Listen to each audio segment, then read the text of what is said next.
take out your lovely dripping hide.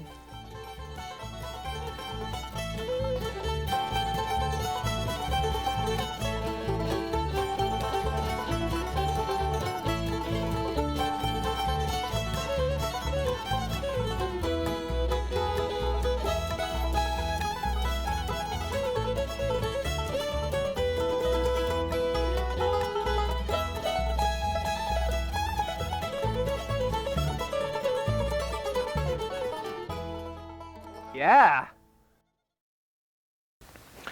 Hi, I'm Matt Richards, and I'm going to show you step by step how to take a raw deerskin and turn it into velvet soft, super durable brain tan buckskin. Brain tanning your deer hide is one of the most practical things you can do with it. You can do it at home with simple tools and without having to use any dangerous or toxic tanning chemicals. Makes it fantastically strong, yet soft leather. It's been the leather choice for people spending time in the outdoors for thousands of years. Before we get started with the tanning, I want to show you some of the many uses of your finished hide. A finished brain tan hide is a thing of beauty just as it is. You might want to just tack it out on your wall or drape it over the back of your couch. Or you might take the time to make a more artistic display of your work like Lee Seacrest of Montana has. If you hunt, one of the most natural things to do is to make your own hunting gear, as folks have done for ages. Buckskin's much easier to sew than fabrics because it won't unravel, and large simple stitches work just as well as itty bitty fine ones. And because it's smoked, it'll cover your scent, and the fringe is traditionally used to break up the hunter's form and camouflage your body. Native Americans have traditionally used brain tan buckskin for just about everything, and many still do. As do the folks who replicate historical items used by Native Americans, early colonists, the fur traders, and cowboys of the Old West.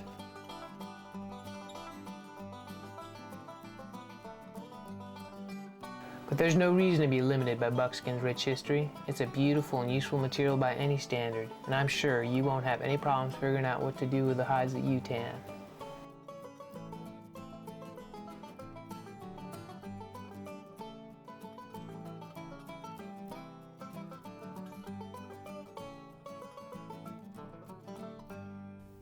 If you're not ready to start tanning right away, there's two good ways you can store your hides. You could freeze them or you can salt them.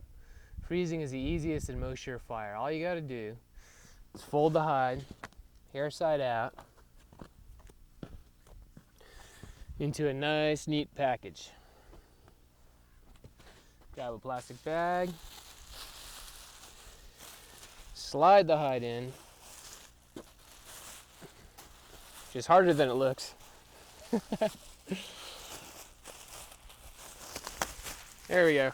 Squeeze the extra air out and stick it in the freezer. You can leave it there for 5, 10, 20 years. Take it out, it'll be just like it was when you put it in. Very easy to do.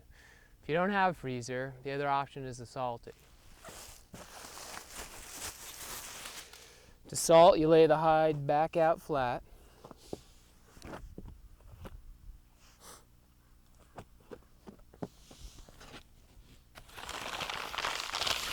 Take a few big handfuls of salt. The salt's cheap, so you don't need to be skimpy. And then just slide the salt out to the edges of the hide.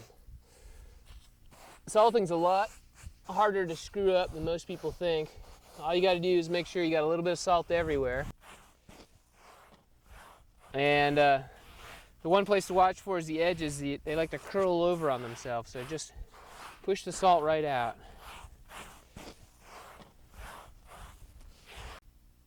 Once you got it all salted, just let it sit for 6 to 8 hours. During that time, the salt will pull the extra moisture out of the hide, and that moisture will drain off to the side.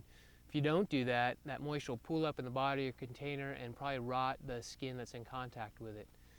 The best time to do it is to salt your hide in the evening and leave it overnight, or if you're going to do it during the day, do it in the shade. You don't want your hide to dry out while it's draining off.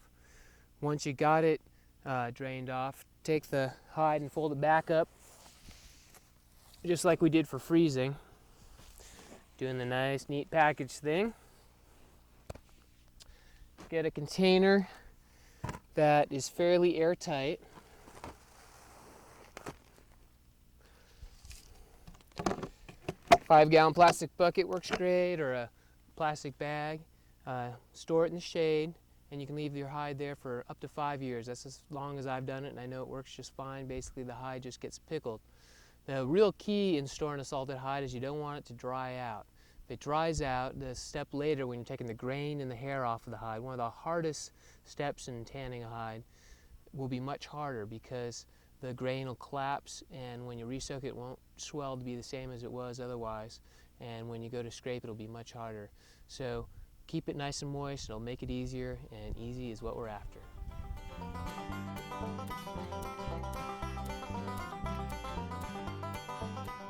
Before we get started, we should talk about the tools that we'll need for scraping. We're going to use a rounded beam and a flat piece of metal that has a beveled edge on it. You don't actually want this edge to be razor sharp. You want it to be slightly dull, distinct but dull, because what we're going to do is we're not going to cut anything away from the skin.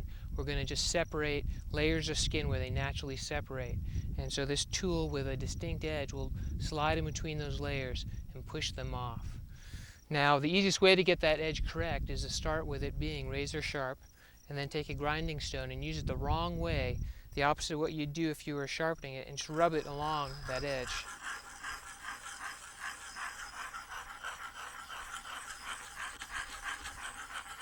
Now, it doesn't usually take that much grinding to get the sharpness off. You want it dull enough that you could run your finger along it with no chance of cutting it. You shouldn't feel any nicks. And if you were to look real closely, you should be able to see light reflecting off the edge right here. And that's generally a sign that it's just right. The important part of your beam is the upper 2 feet of it. That's where you're going to be doing all your scraping. If you're using a wooden beam, you want it to be real smooth, without any major knots sticking out or big cracks in it. You want to use a type of wood that tends to fray when you hit it with your tool instead of splintering. This is typically hardwoods. They work better, such as maple, cottonwood, birch. Woods that don't work very well are Doug fir and pine. Conifers don't work very well at all. You want a piece that's about 6 feet long. You could split it in half, or you could leave it whole. We like to split ours in half. And then you want to prop it up so that it hits your body right in your abdomen, a little bit below your belly button, above your groin. That tends to be the most comfortable place. A lot of women like it a little bit lower, maybe because their center of gravity is lower, and so they can get more oomph into it. Whatever works for you, just play around with it a little bit. And the other thing is you want to set it up so it's really stable. You don't want it bouncing when you're scraping. This one's nice and stiff.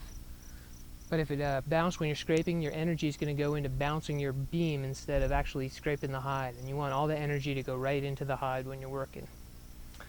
This particular beam is set up by nailing together different pieces of wood, so it's all braced nicely. That's one simple, very portable way to do it. Another beam that I have, that I used for years, is just on a pair of sticks that are lashed together, and they're braced on the edges by rocks, but it's also very nice and stiff, the way I got it.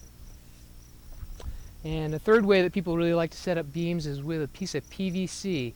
You can get 6-inch plastic PVC pipes at places that sell irrigation supplies, and take it and just screw it into a 2x4. After you've driven the 2x4 into the ground, you got a real simple, stable beam. I haven't personally worked with PVCs very much, so I couldn't tell you all the details, except for I know that the people who use them really like them. And very basic, very simple.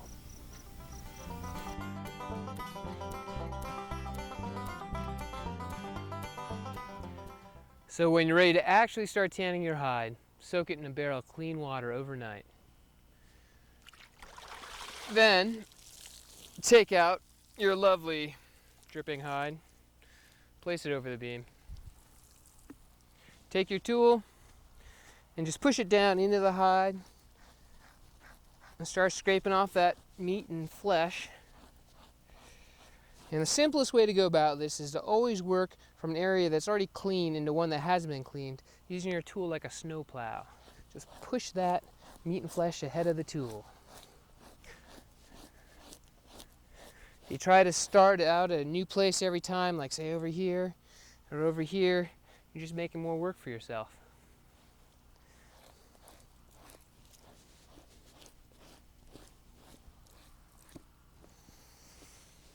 Now this is kind of a finer point, but in general, It's easier to scrape going from belly to belly than it is from head to tail. So that's what you'll see me doing most of the time. The grain of the flesh seems to run that way.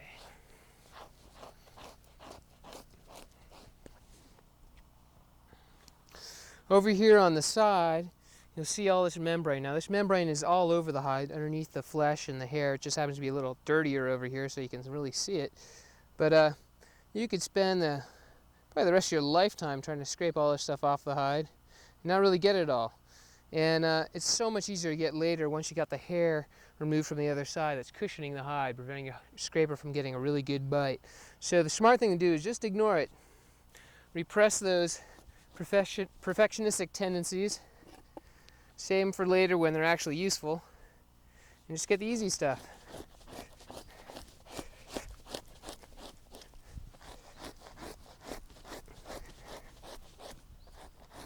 Hides are really strong. You can really lean into them and scrape. Put your energy into it. It's kind of fun. You're not going to tear it.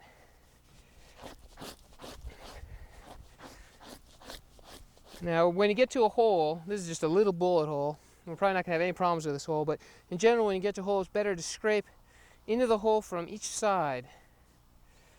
Move the hide around, scrape into it. That way, you don't really risk a chance of tearing it any larger.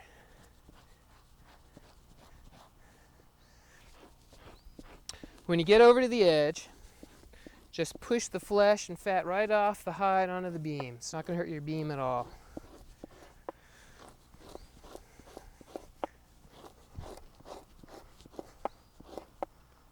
A lot of times you get little cling-ongs on the edge of your hide like that, and pretty much you can just ignore them. They're not going to hurt anything.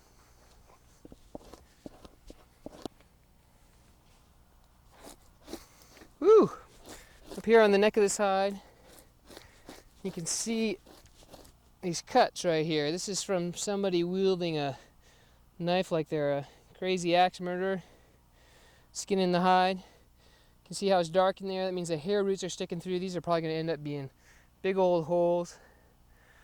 You could just as easily just cut out this whole section because it's not going to come out very nice. There's no way you're going to be able to flesh that out. You just got to live with it.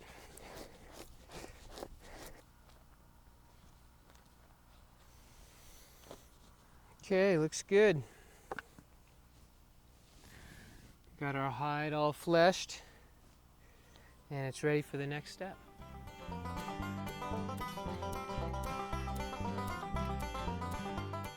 The next step in the process is to soak your hide to get ready for removing the hair and the grain. The old way of doing this is to soak it in a solution of wood ashes and water. You want the gray powdery ashes. You don't necessarily want the charcoal in there. It's okay if the charcoal's in there. It's not going to hurt anything, but it's not the active substance. You could also use hydrated lime, which you can get at most farm and garden suppliers. People put it in their gardens to sweeten the soil. It's also commonly used in masonry. You want hydrated lime, not slaked lime, specifically hydrated. You can also use potassium hydroxide or KOH. It's available from soap-making suppliers and online at braintan.com. It's the active ingredient in wood ashes. It works really well. It's just a man-made version, very easy to work with. Now the KOH and the hydrated lime are concentrated alkali, so you want to be careful working with them. You want to store them in a good dry place. You can use gloves or safety goggles to be extra cautious. Once they're mixed with water, they're really relatively safe, but up until that point, you want to be very careful with them. Once they are mixed with water, they're only as alkaline as the lemon juice is acid, strong enough to sting a cut or dry out your skin, but not strong enough to burn you. So the first one we're going to show you how to work with is the wood ashes. To use wood ashes, you want to use at least 2 or 3 gallons for your first hide. If you're doing more hides at a time, you can use just a little bit more wood ashes, maybe 3 or 4 gallons. But for the initial amount, you need quite a bit just to have a big enough solution to soak the hide in and really get it saturated. And then you're going to add about half as much water, maybe 1.5 gallons, and make your solution into basically a runny pancake batter consistency. And this is for using hardwood ashes. If you're using softwood ashes, you want to make it much thicker. You want to make it more like a milkshake, where there's basically very little loose water in the consistency. Softwoods are pine, Doug fir, cedar, any of the conifers, the cone-bearing trees, the evergreens. And the hardwoods are more like a maple or oak. So once you have it mixed up to a good consistency like that, you just want to let it set for about 10 minutes, and then it'll be time for the magic egg trick. Take an average-sized chicken egg, stick it in your solution, and if it floats, so that an area the size of a nickel to a $1/2 sticks above the surface of the liquid, then it's the right strength. And you got to make sure it's not actually just resting on the ashes down below, which this isn't. This is actually floating. And so this solution's just right. If this happened to sink, then it would be too weak. You'd want to add more ashes, re-stir, and let it settle again, and then test it again. If the egg were to turn and float sideways, then your solution's way too strong, and you got to add more water, re-stir, let it settle, and test it one more time. This might sound like some kind of crazy old wives' tale, and it kind of is, but this is the way people have been testing the strength of lye solutions for hundreds of years, for making everything from hominy to soap to tannin hides, and it's basically just a specific gravity test. Chicken eggs have small enough variance in their actual density that they work fine for our purposes for doing this. The only way you can use pH papers is if you can get the kind where they measure in tenths. You get 12.1, 12.2, 12.3, and that'll work just fine. The pH you're basically looking for is a pH of about 12.8. That'll be perfect. So now that we got our solution made, you can take the lye and either put it through a burlap sack or a pillowcase and get all the solids out and just have pure lye, and that's the best, cleanest way to go. Or you can put the hide directly into the ashes and lye solution, and basically you just have to be careful later before you go and start scraping the hair off that you rinse all the actual ashes off of the hide, or else you'll get a stain where those are. So next we'll show you how to do it with hydrated lime. Making your solution from hydrated lime is really easy. Take 3 gallons of water at least. Remember, it's always better to have more liquid than you need. And a pound of lime for each 3 gallons. You don't have to be super exact with the lime, because what happens is it reaches saturation in your solution at just or about the right pH.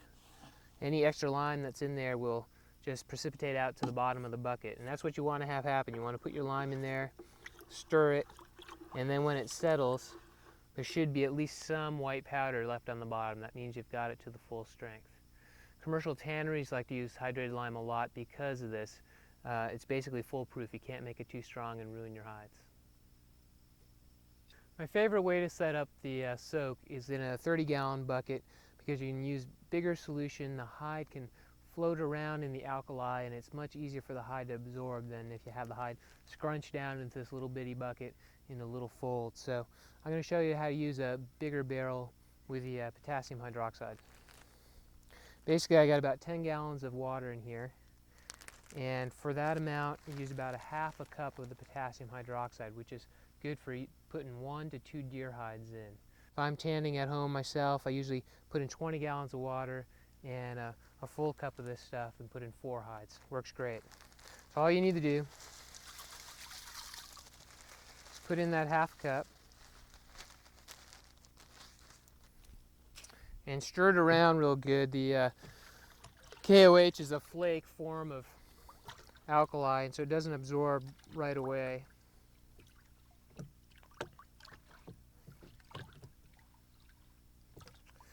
Once you got it stirred up and you can't see any more flakes down in there, your solution's basically made, ready for the hide. Take your hide, and I like to put them in so the flesh side is out, because that's the side that's really going to absorb the alkali. Plunk it in there and just plunge it around. Make sure the whole thing gets covered.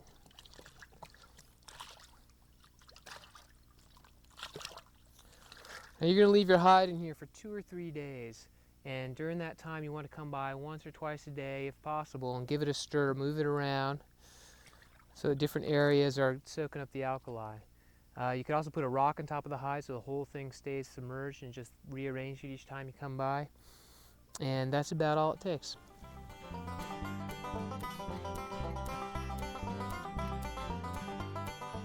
So the next step in our process is removing the grain. The grain is the shiny, smooth layer on a lot of commercial leathers.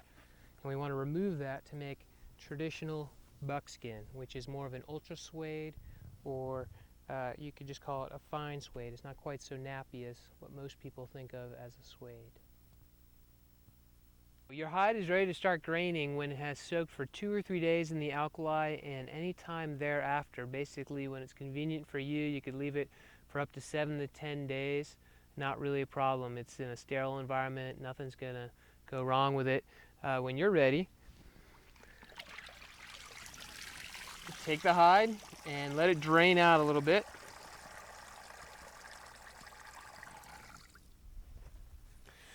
Put it on the beam with the hair flowing away from you, like so. And this is kind of your choice. You can wear gloves to keep the alkalinity off your hands. It's a little bit caustic. It can dry your hands out, give you dishpan hands. And you cannot wear gloves. It's your choice. I don't wear gloves because I'm very used to it, and the gloves drive me nuts. So I'm going to take them off. And we'll get started. Pinch the hide between the beam and your body.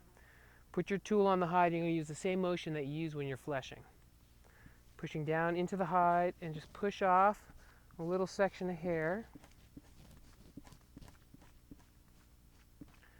And then take your tool and do the exact same motion but with a lot more pressure.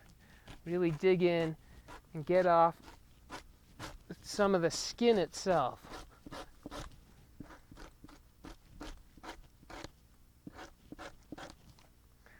Try to show this to you right here. This right here is what we're after. This piece of material, this is the grain layer. And this layer is very separate on the skin, and so it naturally comes off at the junction of the grain and what's known as the corium, which is the more fibrous layer of the skin. And if your tool is dull, properly dulled, then you can remove this layer without cutting into the rest of the skin, and it works just perfectly, because no matter how hard you press, you can't actually damage the layer of skin below. And the big difference between doing the grain and doing the flesh is that you can't be casual. You can't be lackadaisical. You want to get every last bit of grain off. And so you want to scrape each spot 3, 4, 5 times. You want to be redundant. Make sure you got every last bit. It's much more likely that you're going to miss stuff than that you're going to waste time scraping too much. The other key is to be really methodical. You want to just scrape one area, get it done, get it clean before you move on. If you do that, you'll end up with a nice clean line that tells you where you've already scraped and where you haven't. Like this line right here. This section has been scraped, the grain's gone. This section has not been scraped. It's pretty obvious to me. I can tell where I am on the hide. Now when I teach this to people, I always tell them that. And 9 out of 10 of them will still go and kind of taste test every little section of the hide. They'll go scrape a little hair off over here, then they'll scrape a little hair and grain off over here, a little bit over here, a little bit over here. Man, they feel like they're getting so much done because they're going all over the hide. It's great. Oh man, this is so fast. I'm so good at this. And then they realize, oh, I left some grain over here, and over here, and over here. And then you end up spending all kinds of time trying to figure out where you actually got it and where you didn't. And this is the key. This is the key to being a happy scraper. Is being methodical and being really thorough and not moving on to a new section until you've gotten the old one. You guys got that? Really important. So when you get over toward the edge of the hide, it's just like it was when we were fleshing. We just push that grain off right onto the beam. It's not going to hurt the beam. It's not going to hurt the hide. And it's the only way you can be sure to get all the grain off the edges.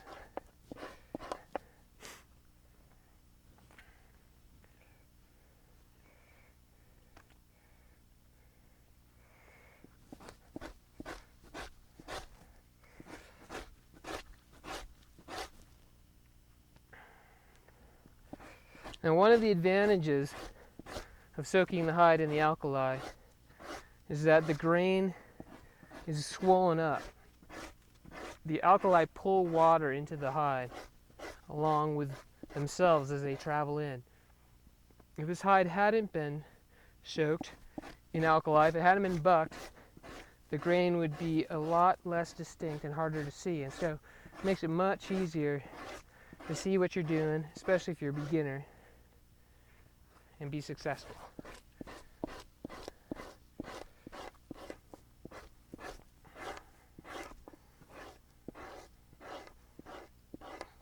Now you notice right here, I just went over that spot probably 8 times, and part of the reason why was I could see, after scraping it like that I had missed some of the grain. And this is really subtle. You probably can't even see this on camera, because there's a little bit of grain right there. I don't have a nice distinct edge. There's a little bit of grain right there, there's a little bit of grain right there. And those remnants of grain, they won't make your hide come out stiff, but they'll make it come out with white spots that don't take the smoke. And one of the tricks to getting good at this is being able to see the textures of the hide and be able to see when you miss the grain. And it's really subtle. It's very subtle. And it's not necessarily a bad thing if you leave some of that grain remnants, I like to call it. But it's good to know how to get them off for when you want your hide to come out really uniformly surfaced in the end.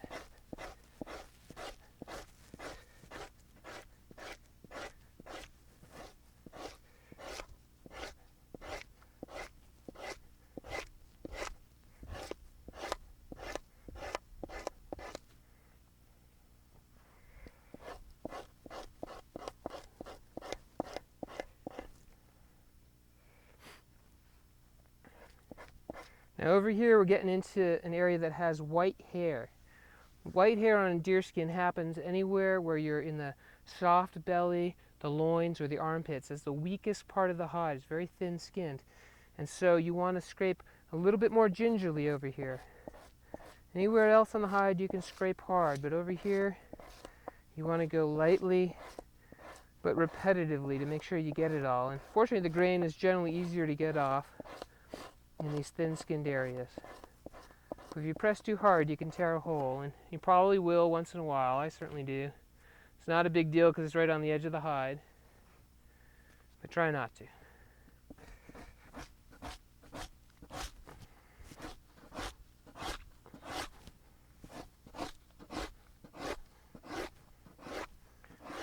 Now, another good learning mechanism in learning how to grain a hide is to know that you can scrape the hide as hard as you want to without hurting it. And it's good to use that as a test every once in a while. You can scrape in the area and go, okay, it looks like I got it all. I think I'm doing good. And then just take your tool and just really go for it. Scrape really hard. And then you look and go, okay, did I actually get anything? And there is always a certain amount of little scungy things that'll come off, which are kind of irrelevant. But if you actually get some chunks, like this is a good example, I had missed some, like that, that's a real piece of grain. You really missed something, and the hide will help teach you how to do this job right by letting you scrape really hard, and you either get some or you don't. If you didn't get any, you can go, okay, cool, scraping well, got it all. And on your first few hides, if you do that every once in a while, toward the center, not in the white thin areas, you really will learn how to scrape well. As you scrape and get farther out on the legs, front legs or the back legs, the skin gets weaker and harder to get the grain off, so you have to use more pressure, and so typically it just tears off. It's the only place in the hide that does that. And if you wanted to be super careful about it, you could save those legs. If you're making something special that you really wanted those on. I mean, I still got a pretty long piece of it, but for the most part it's more hassle than it's worth. It's really a small piece of skin, so we just let it come off. Over here we have a hole, and just like when we're fleshing, we want to work that hole